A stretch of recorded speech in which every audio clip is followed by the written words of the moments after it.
All right, today's topic is competition drives performance. Rich and Michael with Mainline Executive Coaching, ACT, ACT, Take Action, and ACT also stands for and Cultural Transformation. So, as a leader, you must act.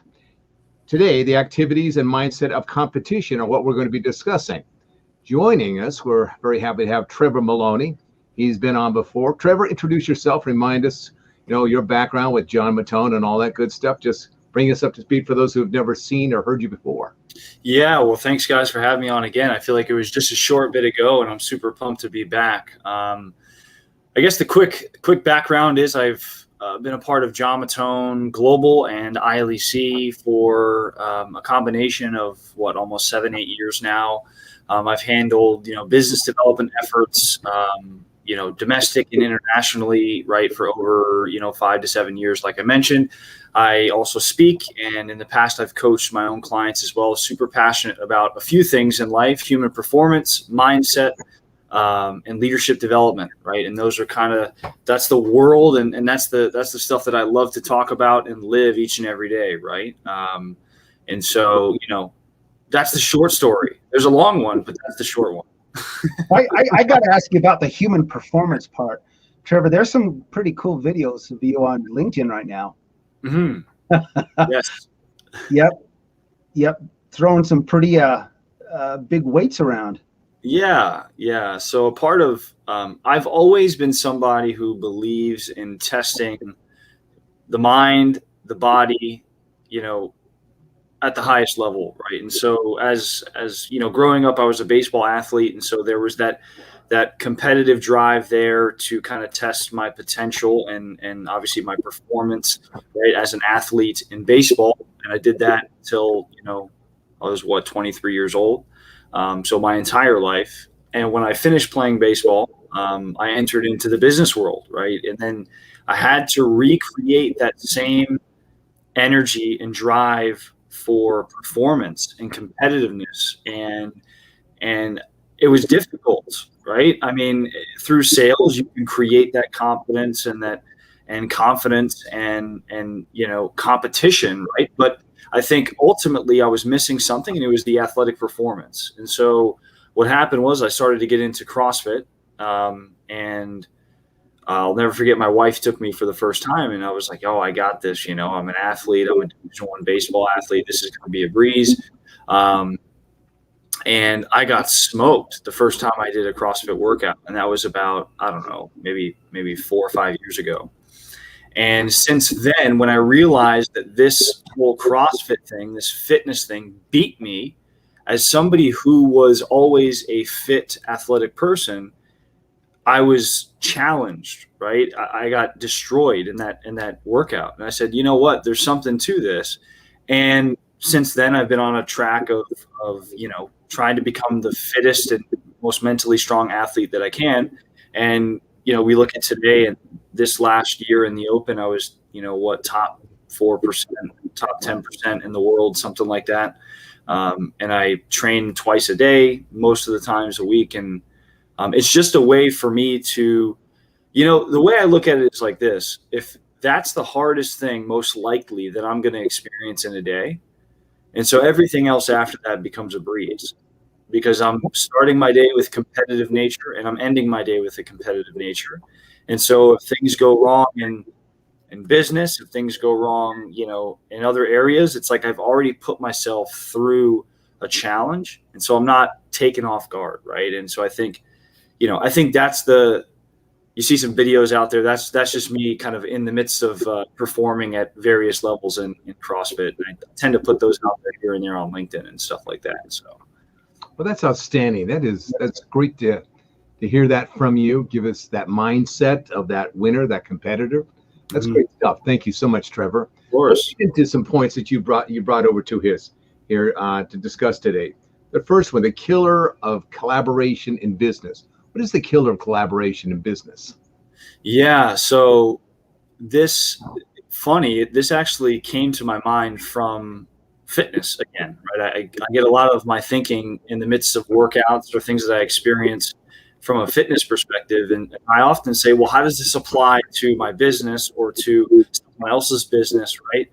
And I think a lot of times, really what that means is we tend to lean on collaboration to drive results before we lean on competition to drive results. And I think ultimately, not that there's no value in collaboration. I think that collaboration is also key, right, for a lot of things in our pursuits. But I think we have to learn how to be competitive, and we have to reignite the desire to truly win before we can enter the world of collaboration, right? It's like we got to take care of our own house before we can start to help others build theirs. And if we're not in a setting of collaboration, if we're not bringing the absolute best version of ourselves, what type of collaboration is that, right? It's not a very fruitful one. But I think that if we can learn how to become winners, and in fact, we can take that to kind of an extreme and say, in fact, I'm not only going to learn how to be a winner, I want to beat someone else, right? And not in an unethical way, in a way that says, you know what, I'm going to beat you. And I hope you try to beat me, but I'm going to beat you. And I think in today's world, especially amongst millennials like myself, we've lost that sense of collaboration. We've lost that sense of competition, and we lean on collaboration. We lean on,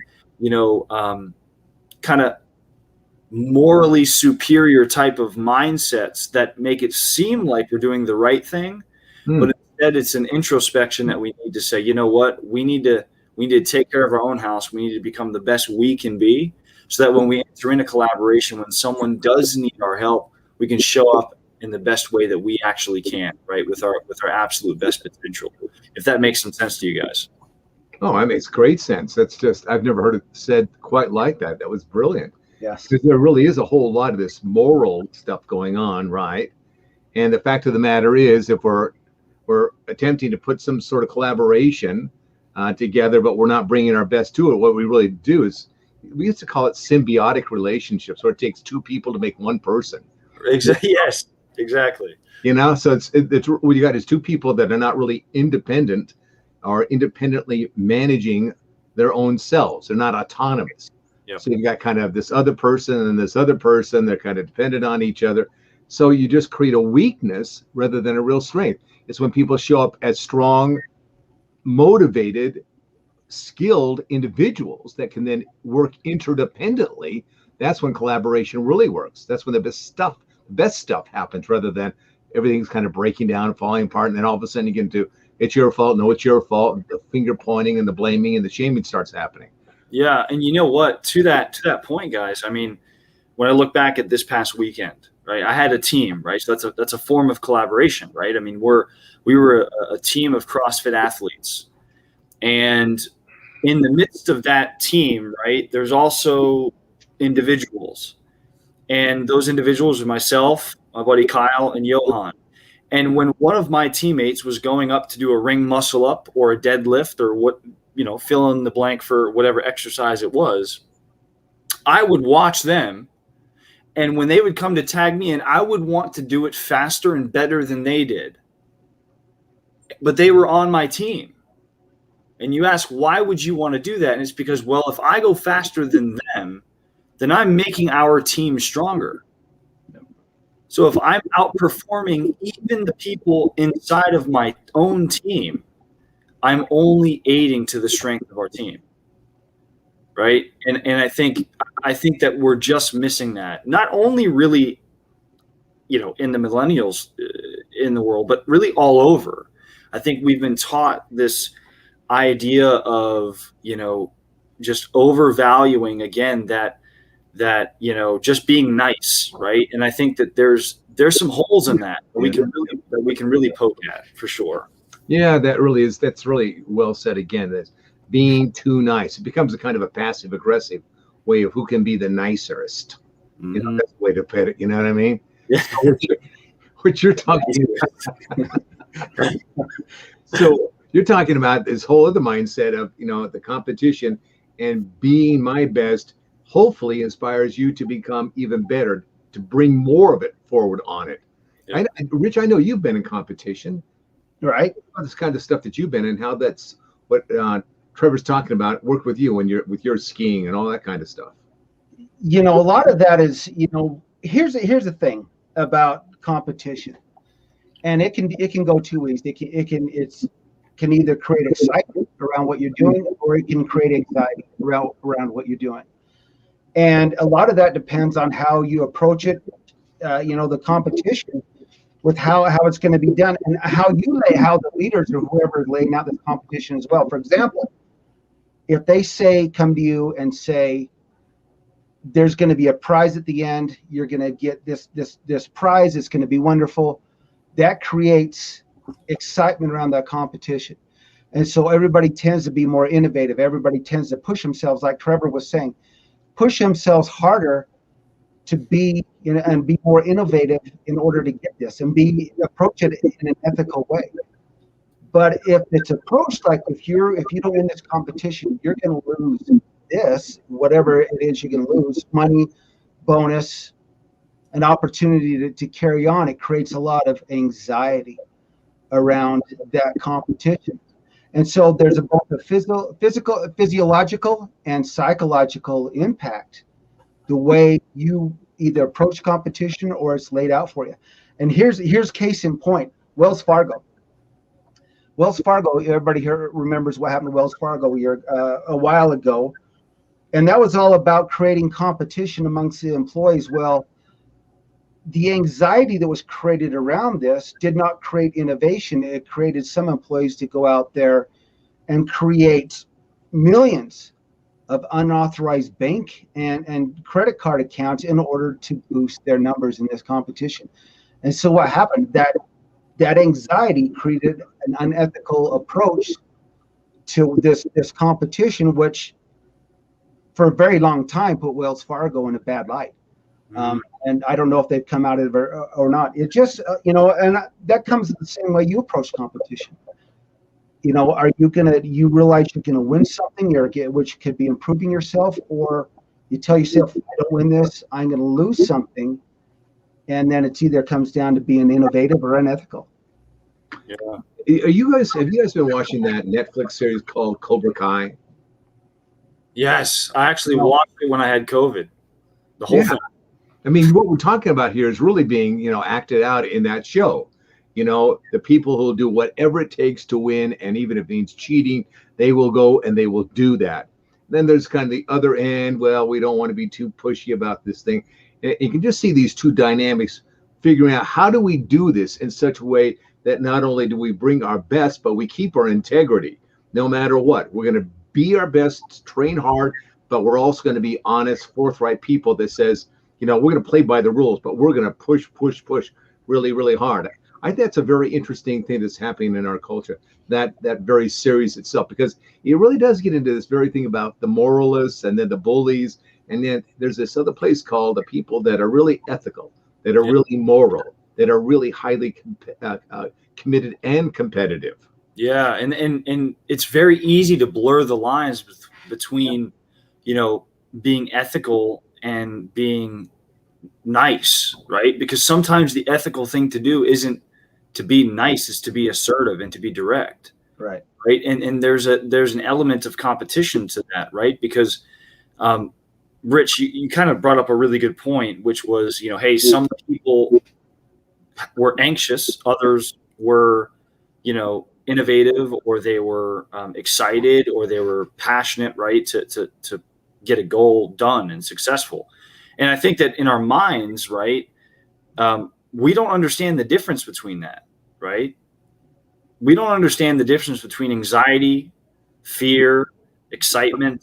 It's all the same, but it's how we perceive it and it's how we act upon it. And I think the line that holds those two together is our value system, right? And so we can have a strong ethical value system as leaders, whether that's in an athletic setting, whether that's, in the Cobra Kai example, Michael, or whether that's right in our daily lives. Value systems and ethical principles of living ultimately drive our actions. And if we can view that through the lens of either, anxiety, fear, what have you, some people are driven by fear of loss. But if they have a strong foundation of ethical principles they live their life by, it guides them to still take ethical action in the midst of being fearful of a loss. While others, right, they're more driven by, like you said, Rich, which is, hey, if you do this, you're going to get a bonus, or you're going to get this at the end. And I think there's nuance in all of this. And the amazing work that you guys are doing as coaches, as leadership experts, it's like that value system, that core purpose, that ability to view the world through a lens of integrity, honesty, loyalty, and a strong value system is ultimately what's going to drive, how we react in those fearful, exciting, or somewhere in between, periods of our life, right? And that's, so you brought up a really good point that I think is super important for sure. This idea of the fear of loss, I think that's a very interesting one. I think it's one of the most basic fears that we have. And it gets right to our physiology, the fear of loss of breath, the fear of loss of food, the fear of safety, and all those kinds. Those are just essential, the fear of loss kind of things. The other side of that, though, is this. And so we can apply it to areas that aren't even necessarily that so much in survival. It's not that life and death kind of thing. Just like if I get the report in on time, if I don't, I'm going to lose, and that kind of thing. Yep. So there's this ethical base that you talk about here, Trevor, that I really, really dig. I really like that a lot. So essential. Now, you can come out of that and you're looking at a situation and you can feel that fear of loss starting to pull on you, starting to tug on you. You know what I mean? Even though you got this base. So right there in the moment, there has to be a decision made. It was interesting. Before we got on the podcast here today, Rich says something. I'm excited about it. I'm excited. And that's that moment. You can either cave into your fears or you can say, you know what, I'm going to deliberately direct my thinking and my emotions and my actions to, I'm excited. I'm excited about what we're going to do here. I'm excited about the game I'm excited about we're doing this podcast. It's that moment of decision. And I'm telling you, and I tell this to my clients, when you notice that you're kind of leaning towards the fear, make the decision. Just say to yourself, I'm excited about blah, blah, blah. And all of a sudden the brain listens and it goes in that direction. You got to listen to it.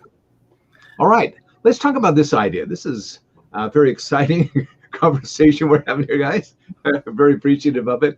There's something called this notion of the winner's mindset and having the success mindset. It used to be very prevalent in our society, and now it seems to kind of going away. And there's this very insidious kind of thing that's going out. The idea that to have a can-do attitude is a bad thing. It's kind of weird. It's kind of a can-do attitude is a bad thing. And I'd like you to address this idea of it's a bad thing. And really and truly, without a can-do attitude, what do you expect is going to happen? How can you possibly win? How can you possibly succeed? How can you possibly become your best? Let's start with Rich. Let's go there and then we'll go to Trevor. That's a very interesting point about this can-do attitude. And you see a lot of, in society today, you don't see a lot of the can-do, but you see a lot of it's owed to me. Does that make sense? Instead of I can go out and do this and I can win, I can be successful, versus no, it's owed to me. This is owed to me. It's just like the talent pool out there. There is no shortage of talent, no shortage of people that have graduated with great degrees, very smart individuals that they come along and they feel because I have this, it's owed to me.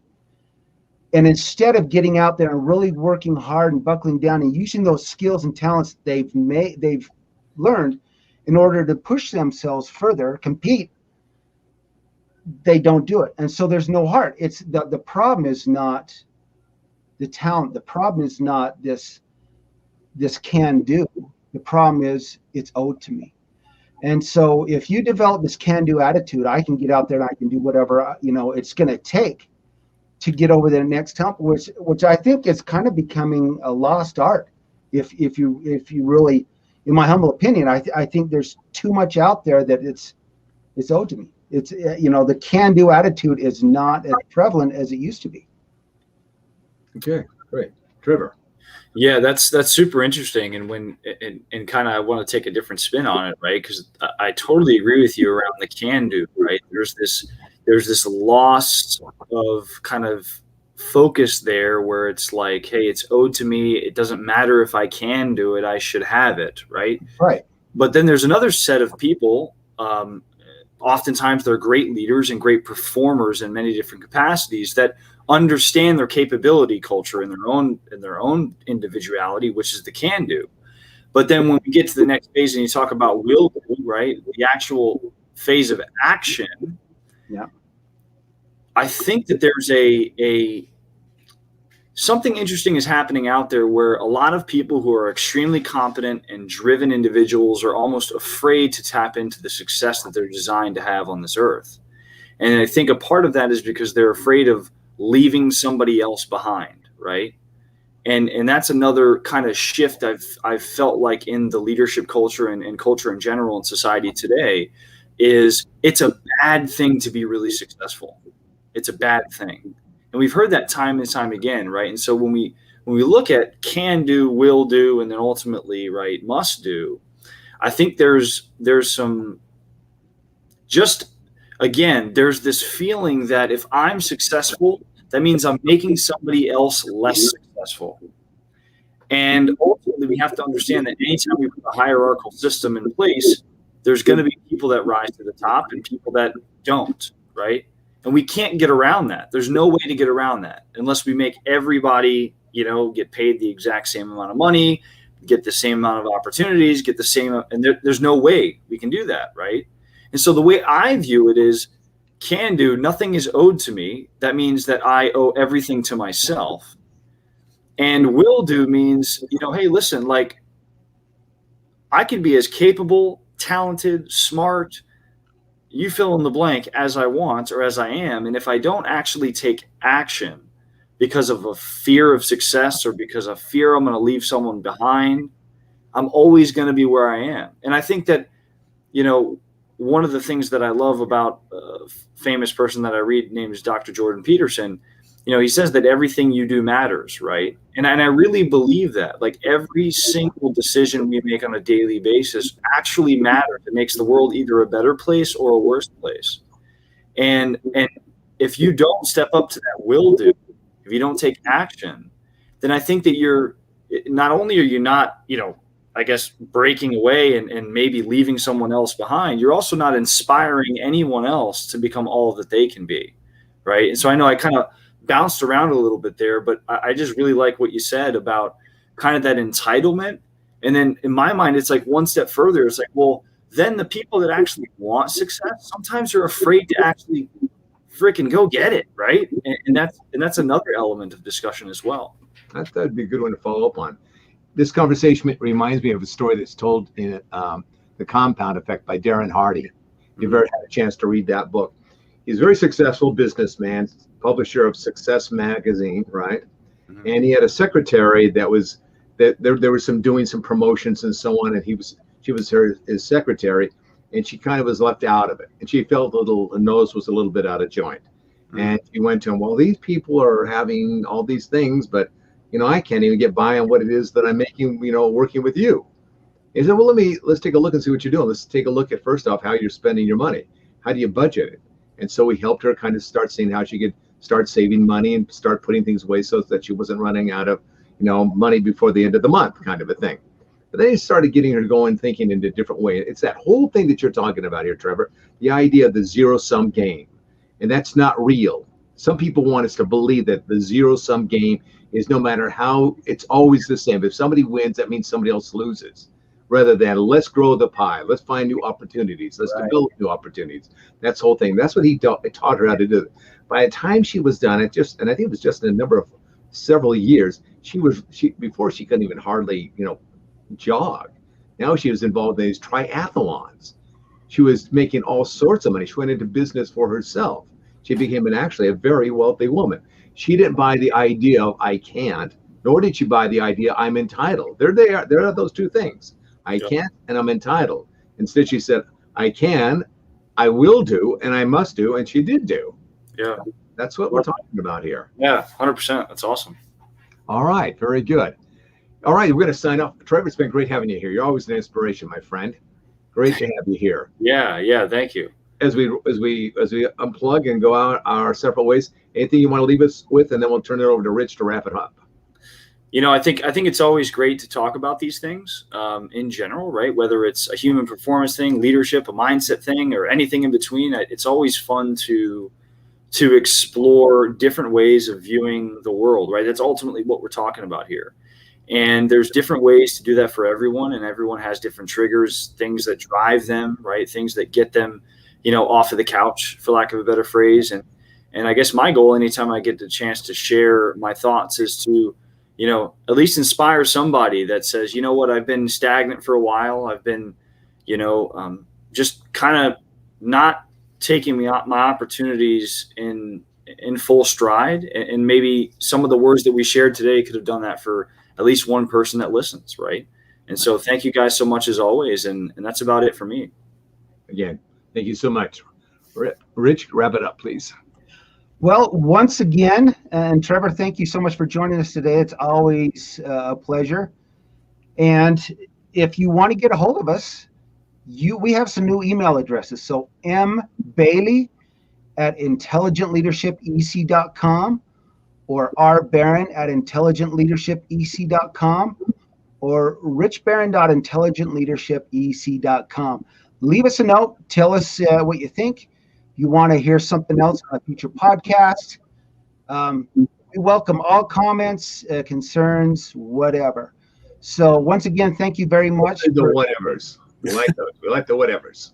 The whatever. That creates tension and whatever. that competitive spirit. We have to read the whatevers and compete against those, right? Anyway, have a great day, everybody. Once again, thanks for joining us, and take care. Thanks, guys. Bye. You. All the best.